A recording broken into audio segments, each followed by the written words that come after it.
ومن قتل فاطمة الزهراء عليه السلام؟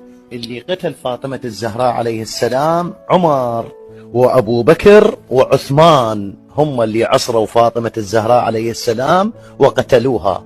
ومن الواجب إخواني علينا أن نعلم أولادنا من قتل فاطمة الزهراء عمر وأبو بكر وعثمان، لا نقول فلان وفلان، نكذب على الله وعلى أولادنا وعلى أنفسنا وعلى آل البيت ونقول فلان وفلان، لا، يجب علينا نقول ونعلم أولادنا من قتل فاطمة الزهراء عليه السلام عمر وأبو بكر وعثمان، وهذا التاريخ ينقل، هذا تاريخنا.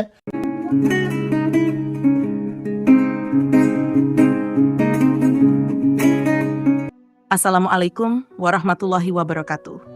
Di awal video ini, kita akan melihat sebuah cuplikan pernyataan yang beredar di media tentang kisah wafatnya Sayyidah Fatimah radhiyallahu anha, yang dalam sebagian narasi sejarah diperdebatkan dan memiliki versi yang berbeda-beda di kalangan umat Islam.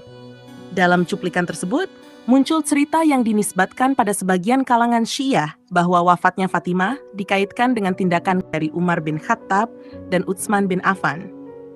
Narasi seperti ini kemudian menjadi bahan diskusi panjang, bahkan sering memunculkan perdebatan tajam di tengah umat. Dia dengan kerasnya kemudian dorong pintu rumah Fatimah. Dan pintu yang didorong itu tepat di belakangnya ada Fatimah alaihissalam. Fatimah kena pintu itu. Dan katanya Fatimah jatuh. Ketika Fatimah jatuh, ya Allah, janin yang ada di dalam perutnya tiba-tiba gugur. Itulah Muhsin binti Ali bin Abi Thalib. Bukan hanya gugur janin yang ada di dalam perutnya, tetapi tulang rusuknya juga patah. Rencana dari sekelompok mereka akan membunuh Sayyidina Ali. Ya, kedor pintunya dihalang-halangi oleh istrinya Sayyidina Ali. Siapa namanya?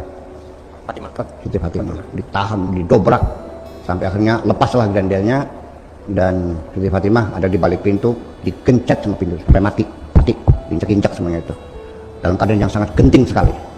Perpecahan antara mereka itu mengerikan. Kayak kita ini kayak zaman Gestapo dulu lah. Ya, mengerikan sekali. Meninggal dunia. Tidak ada seorang pun yang takziah. Dikafani sendiri, dikubur malam-malam. Orang ketakutan semua. Nah, ketika dikuburkan, di situ awal talqin. Sayyidina Ali ngomong, wahai istriku tercinta, tolong sampaikan kepada bapakmu, bapak sahabatnya sudah pada murtad semuanya. Masya Allah. Ya. Nah, ini ada suasana semacam ini kan tidak dikemukakan, tidak kamu pelajari dalam sejarah. Ditutup. Ada apa sebetulnya? Saya tidak menghinakan mereka. Saya tidak akan mengurangi penghormatan saya kepada para sahabat, tidak. Tapi tetap saya meletakkan mereka sebagai manusia biasa, seperti kamu juga. Pertanyaannya kemudian, bagaimana kita harus menyikapi perbedaan narasi seperti ini? Apakah semua kisah sejarah yang beredar bisa langsung diterima sebagai fakta yang pasti? Dalam tradisi Islam, khususnya dalam kajian sejarah dan hadis, tidak semua riwayat berada pada tingkat yang sama. Ada yang kuat, ada yang diperselisihkan, dan ada yang tidak disepakati oleh para ulama dalam metode penilaian sanad dan matan. Karena itu, sikap ilmiah menjadi sangat penting sebelum menarik kesimpulan. Perlu juga dipahami, para sahabat Nabi Shallallahu Alaihi Wasallam memiliki kedudukan yang sangat tinggi dalam Islam. Mereka adalah generasi yang menerima langsung risalah, berjuang bersama Rasulullah Shallallahu Alaihi Wasallam, dan menjadi pilar utama tegaknya agama ini setelah beliau wafat. Rasulullah Shallallahu Alaihi Wasallam bersabda, "Janganlah kalian mencela para sahabatku." Hadis riwayat Imam Bukhari dan Imam Muslim. Hadis ini menunjukkan batas yang jelas dalam bersikap terhadap para sahabat, bahwa kehormatan mereka tidak boleh menjadi bahan tuduhan yang tidak terverifikasi. Allah Subhanahu wa Ta'ala juga mengingatkan, "Wahai orang-orang yang beriman, jika datang kepada kalian orang fasik membawa suatu berita, maka telitilah kebenarannya." Artinya, setiap informasi sejarah harus diuji dengan prinsip ilmu, bukan hanya diterima karena tersebar luas atau sering diulang.